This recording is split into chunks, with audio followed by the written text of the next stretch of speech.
What's going on YouTube? Welcome back to LTH. My name is Abe, and in this video we're going to cover SSL certificates and the Nginx Proxy. Now, if you'd like to follow this HomeLab series, go check it out on our channel. These are the previous videos that we have done. The video we're doing is the one right here. Anyway. No! God! No! Nah, I'm just playing, right? This is what we hate. This. The SSL, your cert isn't private. We're sick and tired of.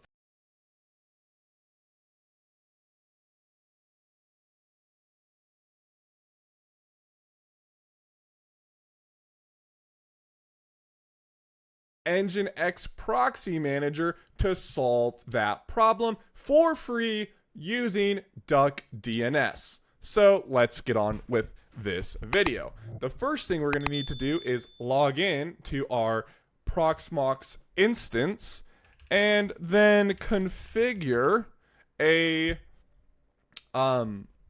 virtual machine or container that will allow you to host all your services within it. In our case, I'm going to set up a container because it's more lightweight. So let me show you how to do that. We can go to our local VM, so it's going to be under this one, sorry. So local PVE, CT templates, search for Ubuntu, and then we want to use 2404 right here. There's two of them. You can use Noble or Jammy, doesn't really matter. We'll go ahead and do Jammy. So once this is done being downloaded, we're going to continue. See, it was super quick. Create our container proxy manager. Create a password for this user. Click next. Now grab that instance. And this does not have to be big at all. So I'm going to do 10 gigs. I'll make that CPU core 2. I'm going to make this 1024. 1024. And then I'm going to do DHCP for both. We'll grab the IP address in a minute. DNS will just be the host settings, which is fine. Click confirm and click finish. And then once this has given us the OK, which is usually pretty quick with containers and one of the cool reasons to use it, our container will pop up above our virtual machines. And so once that has populated, I'm going to go to the console tab and then click start. And this machine will pretty much be set up. So if you'll notice, we put in a password, but we did not put in a username. Containers are root by default, and then the password that you typed in, and we are good. So I have my notes open, which once again will be linked down below in the description. But the first thing we need to do is install Docker. So I'm going to paste the sudo apt update, sudo apt upgrade real quick, just to make sure our container and all the repositories are up to date. Plus, it's kind of best practice to do so. And then once this is done, we're actually going to start truly installing Docker with the Docker apt-get repo. And this grabs the GPG keys and adds the repository to our application sources. Okay, so once that up-down is complete, I'm just going to paste in here that Docker repo, and then once that's done, we need to then install Docker Compose. This wants us to click enter for yes to finish the installation, and we'll give this just a second, and then paste the Docker Compose portion, continue once again with that, and then we're just going to verify the installation of Docker with a hello world, and if it outputs hello world, we know that it is working. Okay, and then paste sudo docker run hello world, and then just give it a second, and we should see some stuff pulling, and boom, right there, hello from Docker. That's what we want to see, so now we know it's running.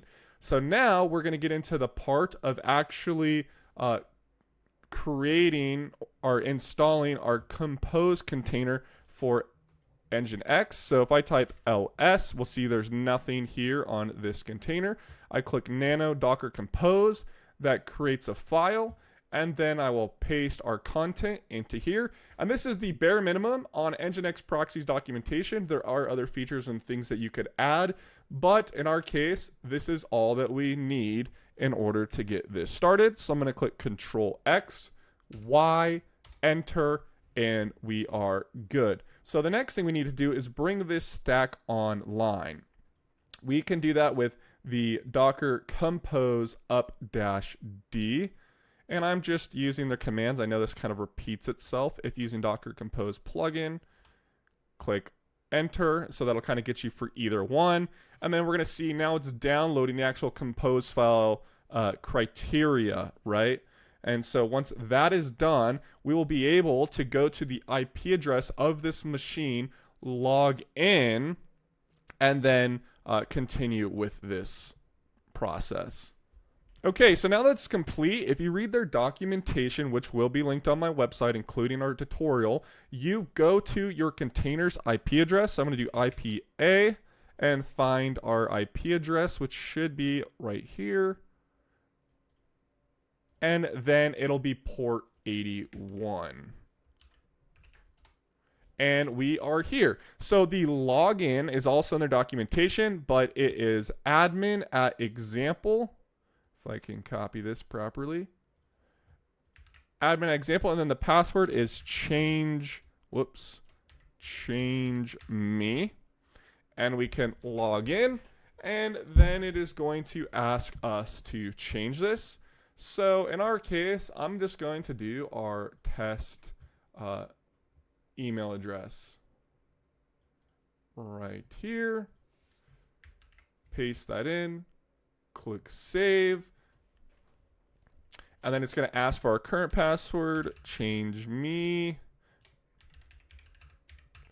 And then our new password.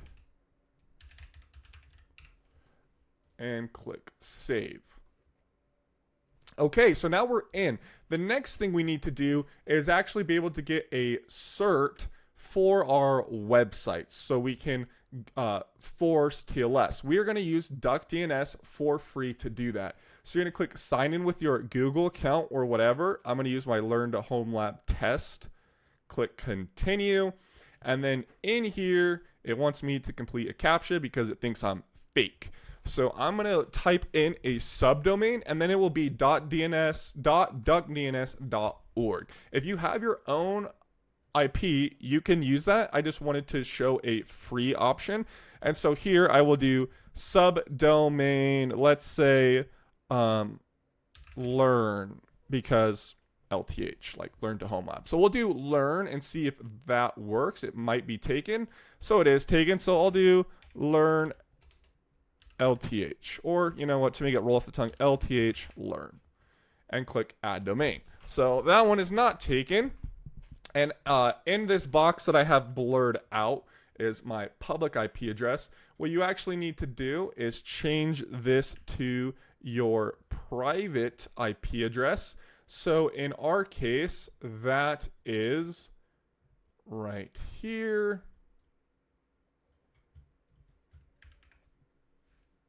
.192.168.50.233. Okay, so sorry for the cut. That showed my public IP address. I just went and grabbed my proxy manager's IP address, the local one, and you type it in here, 192.168.50.233, and then you click update, and now you have a updated IP address, okay? Just like so. So now what we need to do is get an SSL certificate. We're going to click SSL certificates, add an SSL certificate, and then you need to type the domain name that you have created. So in our case, it is this right here. And then you type enter, and then we're going to do another one with a wildcard, and then paste that again. And click enter. And then we need to use a DNS challenge. I'm clicking my letter key for D for DuckDNS. So I just typed it 3. And then you can see we need our token. And our token is given to us right here. I'm going to click copy. And up to the equal sign. And then you need to agree. Right here, you could type in 120 seconds. What this is saying is, hey, it might take a minute for all the DNS servers across the world to propagate your new domain name. I'm going to click save, and we're going to get an error here. So if you notice, one of the things, also want to make sure there's not a space, your domain name must not have any patterns. I don't know why. Sometimes it will do this where I need to remove the addresses and then type them in again, or not do the wildcard one, because if you look through this, it says like unauthorized characters, which I didn't add. So there might be a space or something in there. Just once again, you might get this warning. So I'll type it out instead. lthlearn.duckdns.org like that, and then I'll do wildcard.learnlth. And I did the other one back, or LTH learn. We already said that. lthlearn.duckdns.org, if I can type the right letter, and then try that again, and it works. So click save, and then we're going to wait for this to propagate. This might take like 30 seconds to a minute, so just go ahead and pause the video. Okay, and so this is what I'm talking about. It's not your fault. This error message you can see is like ask for help at this IP address. It essentially couldn't find your DNS record yet. You can put in 120 seconds and try again. Wait a couple minutes, click save, and try again. And then eventually this should work once your DNS record has been populated across all the other DNS nodes around the world. Okay, so on the second try, that worked. We now have a public DNS record to use within our internal network. So to get rid of these pesky HTTPS, not secure, have to remember IP and port numbers, I'm getting anxiety, right? So to solve that, whoops, that was my example one. To solve that, what we need to do is go in here and go to host, proxy host, add a proxy host, and then add the domain name we want to use. So in my case, we have our data center and our PVE machine, right? And so for here, I'll probably put like Proxmox data center, or maybe PVE just to remember. And then you're going to do .learn or LTH learn, if I can remember the domain that I actually used, which was LTH learn. So whoops, I got rid of it. So we're going to do LTH learn.duckdns.org. And then you have to click enter so it doesn't go away. And I forgot the wildcard, geez.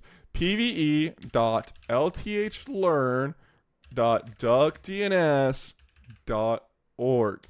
So that is going to be in place of our wildcard SSL certificate for our subdomain. Because we did a wildcard with regex, we can put PVE, proxy, whatever in front of the rest of this. And then what you need to do is grab the IP.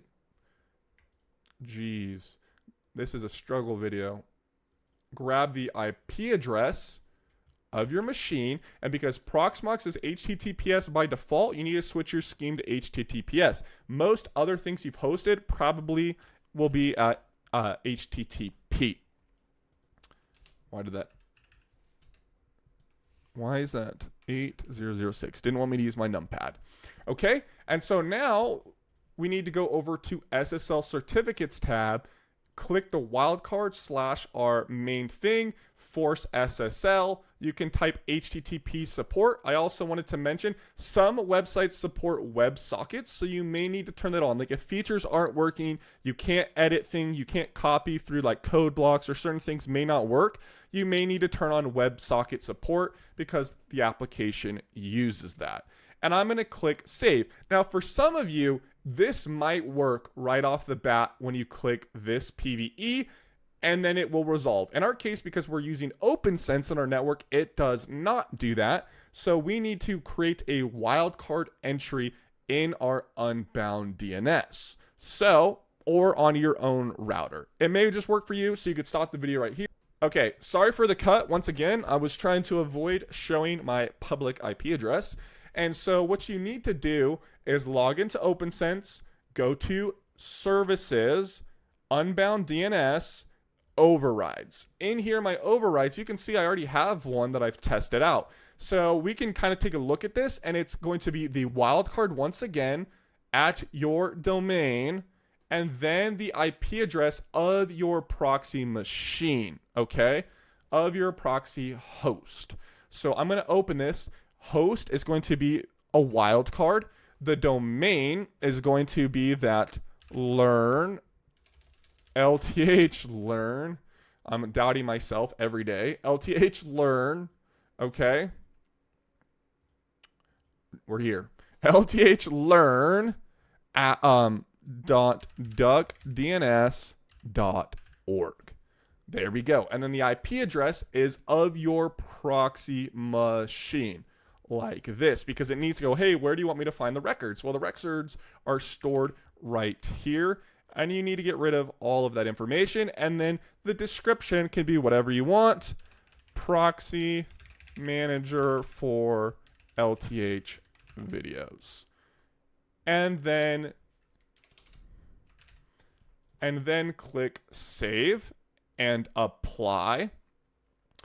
And then we can just make sure that this all looks correct. And then once you apply, you want to make sure that this setting didn't break. So as long as you have a green play button up here, you didn't break any of your settings. If this goes red, you may need to fix that. So if I close this again, I'm going to open up my CMD, and you can then type ipconfig/flush DNS to flush your DNS of your local machine. Go back here and give this a try. And we're in. So we can see it gave us no error message. We don't have an error message up here. Our connection is secure. Our certificate is valid. It shows Let's Encrypt, and it is a public certificate running on our local network. That is freaking sweet. So essentially what you can now do is go in here and create a subdomain for every single domain that you have on your network, and you don't need to touch your firewall or OPNsense again. You just add them in here. People go, well, that domain's really long, but what is great about Chrome or anything is it has autofilling once you've typed it in before, usually. If I start typing, there it is. And it already fills it out for me. So now you just might need to remember like PVE, proxy manager, notes manager, and then it'll fill it out after you've typed it in one time. So I hope that you guys enjoyed this video where you can have awesome, sweet certificates on your home network. My name is Abe. Thank you for watching this video. Stay tuned for the next video. We are going to be installing Docmost, which is a browser-based note-taking markdown application, which I wanted to show to you guys because that would allow you to manage your notes across all your machines. And if you use Tailscale while you're outside of your network, you'll still be able to access those notes, because I know some people have complained that Obsidian's only local. If you want cloud storage, that costs money. So I'm going to solve that for you guys in the next video. Once again, thank you for watching. My name is Abe, signing off.